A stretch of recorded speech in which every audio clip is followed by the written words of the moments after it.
GIF can be downloaded as MP4 video files. This allows for GIFs be used directly in videos, like here.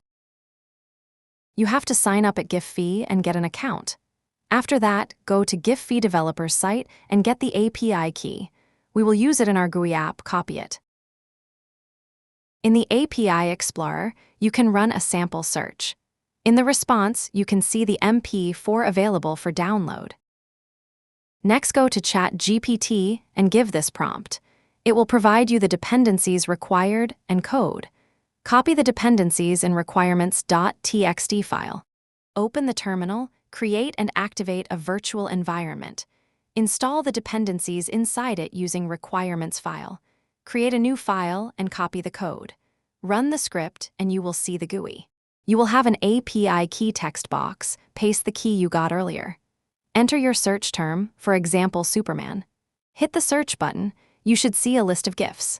I limited the returned items to 5 as Giphy has a 100 API rate limit per hour. Select the GIFs you want to download and hit the download button. You will have the MP4 files in the downloads folder. Enjoy the GIFs as video clips.